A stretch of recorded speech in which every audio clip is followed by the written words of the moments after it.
The cashier for Europeans and Chinese are spared, although their locations are parallel to the entrance of the museum. As the name suggests, this cashier is intended for Chinese people. Indeed, in the Batavia era, Chinese people played an important role in trade so that they got a special place in this Dutch merchant bank. At last, there were the cashier on duty in the Chinese cashier section to take turns serving customers. At that time, many Chinese people had grocery stores, traveling traders, and plantation sector business. Before the Dutch came to Indonesia, there was a phenomenon where the Portuguese controlled the spice trade in the 16th century.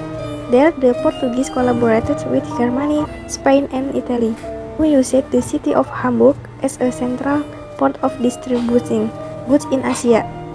Not wanting to lose to the Dutch, then began an expedition of 4 large ships led by Cornelis. This was also the first time the Dutch landed in Indonesia and anchored in Banten. However, fierce competition emerged among Dutch traders. This can be seen from the competition in spice prices. But on the other hand, the price of spices also fell in Europe.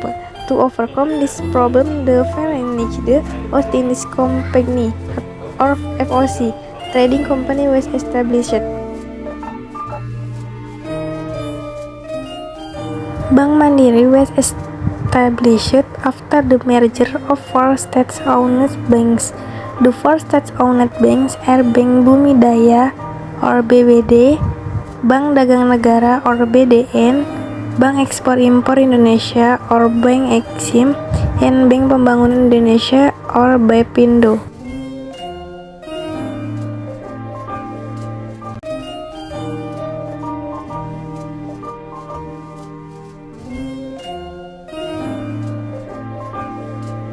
This stained glass depicts 3 important parts. The first part is the story of the journey of the Dutch sailor Cornelis de Houtman in discovering the Nusantara earth and finally opening the way for Dutch traders under the auspices of the Verenigde Oostindische Compagnie or FOC to enter Indonesia. The next section is a depiction of 5 figures consisting of 4 women and 1 old man. 2 female figures in the first 2 left blades and a woman with an old man.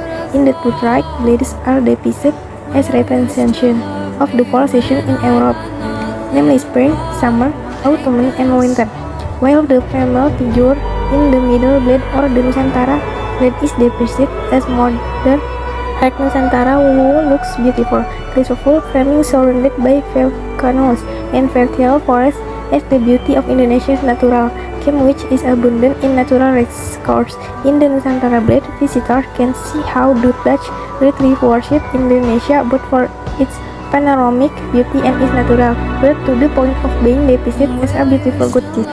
The last part of this stained glass is an inscription that is intended to honor Cornelis Johannes Carwel van Alles, the figure of the president of the NHM of director, who was very influential not only for the company internally but also for the Netherlands.